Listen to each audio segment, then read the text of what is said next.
In 1981, a small software company operating out of Washington, D.C., built something the federal government decided it couldn't live without. And within 4 years, that same government would stand accused of stealing it, not through some ambiguous bureaucratic misunderstanding,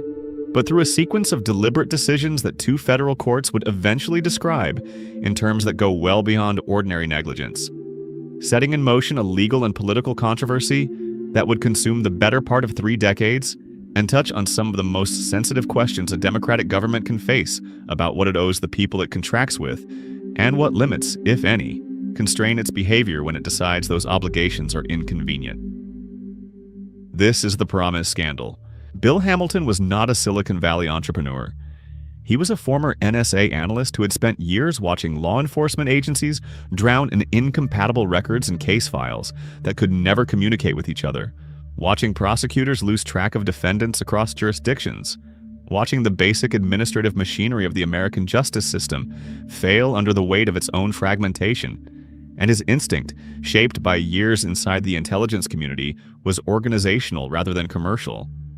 If you could build a system that tracked defendants, cases, court dates, and criminal histories across jurisdictions in real time, collapsing all of that incompatible data into a single coherent interface, producing in seconds the kind of cross-referenced case summaries that analysts previously spent days assembling by hand across filing cabinets that couldn't speak to each other, you could change how justice actually functioned at a structural level. And so he and his wife Nancy founded Inslaw Inc. and spent years building exactly that. A system they called PROMIS, the Prosecutor's Management Information System, which was genuinely impressive for its time and which the Department of Justice, after reviewing it,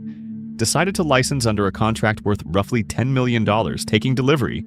installing it across federal prosecutors' offices nationwide,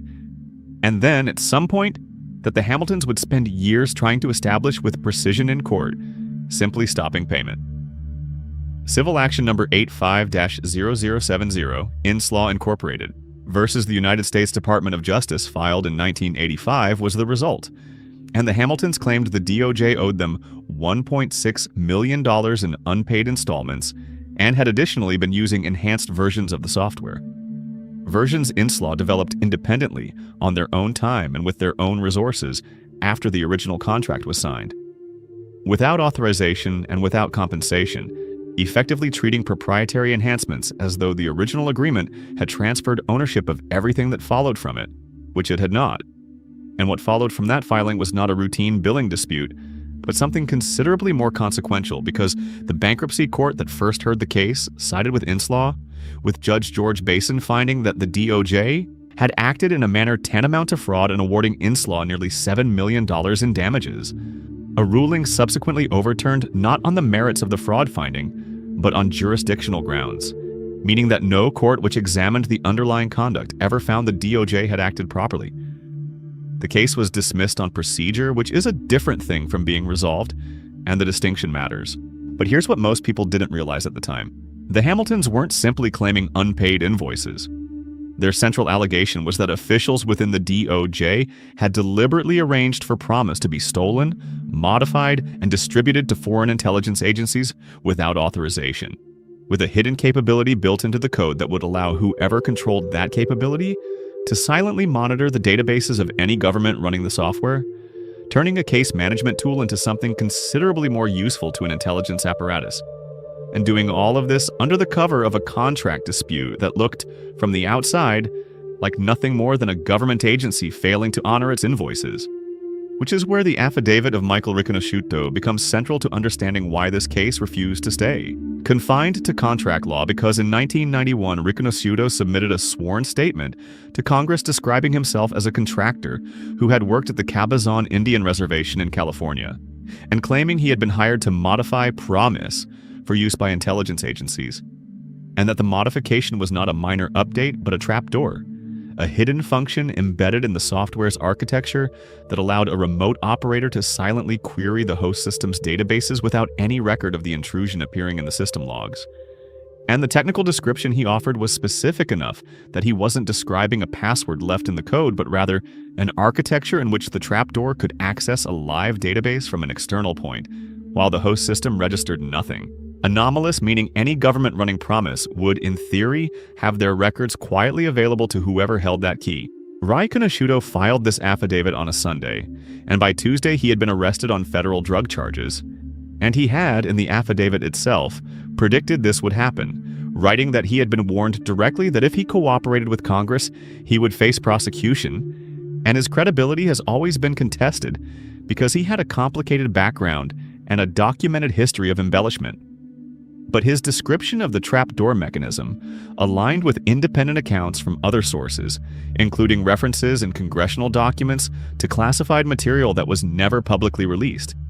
which is precisely the kind of corroboration that is impossible to fully evaluate and equally impossible to simply dismiss. And this is where things become considerably more difficult to assess with the kind of confidence the record would need to support a definitive conclusion. By 1991, a freelance journalist named Danny Casolaro had spent roughly 2 years pursuing what he described to friends as the most important story in American journalism, a story he called The Octopus, built on the thesis that PROMIS was not simply a contract theft, but a transaction at the intersection of multiple overlapping power structures involving the DOJ, intelligence contractors, international arms dealers, and a series of deaths and disappearances whose connections had never been formally traced, and Casolaro had sources claiming modified PROMIS had been sold to intelligence agencies in Canada, Israel, Jordan, South Korea, and other countries, with documents suggesting the software was being used to monitor political dissidents and financial transactions. And he believed he was years away from the single piece of evidence that would make the story impossible to dismiss. And so in August of 1991, he drove to Martinsburg, West Virginia, to meet a source telling his brother before he left that if anything happened to him, he shouldn't believe it was an accident. And he was found dead in a hotel bathtub 2 days later. His death ruled as suicide before toxicology results were complete. The room cleaned before his body was formally identified, and his research notes, his files, and the briefcase he had brought to the meeting were never recovered. I want to be precise about what the record actually shows. None of this proves the conclusion Casolaro feared, but a journalist investigating a software theft at the highest levels of American government died before completing his work, and the material central to that work disappeared with him. And the House Judiciary Committee later concluded that the original investigation had been inadequate. While the BUA report, released in 1993 and commissioned by the DOJ itself, reached an entirely different conclusion with Nicholas Bua, a retired federal judge who reviewed thousands of documents and interviewed dozens of witnesses, finding no credible evidence of a conspiracy, finding the Riconosciuto affidavit unreliable, and clearing the DOJ of the Hamilton's central allegations. A finding Hamilton's rejected, while the House Judiciary Committee, reviewing the same events in 1992, had already concluded that the matter remained seriously unresolved, and recommended the appointment of a special counsel who was never appointed, with the committee's concerns noted, acknowledged, and quietly set aside, leaving what remains in the public record as a case that resists clean interpretation. 2 federal courts found the DOJ acted improperly.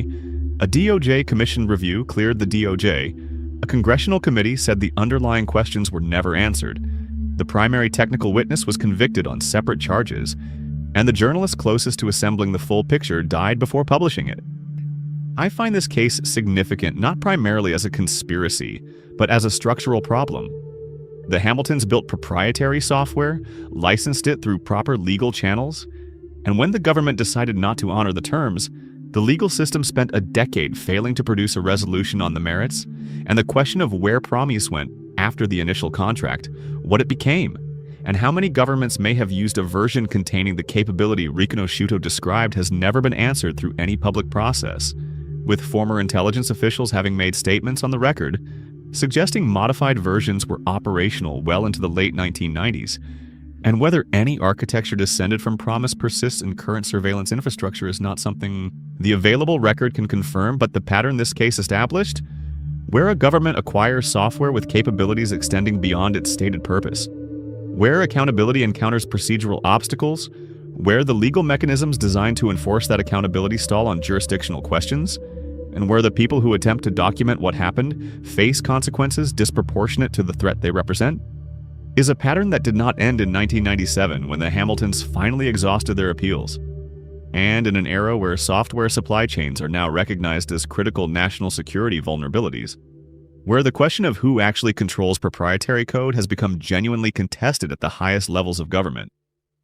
The PROMIS case reads differently than it did in 1985. The question Bill and Nancy Hamilton asked, who owns the code and what happens when the government decides that question is inconvenient,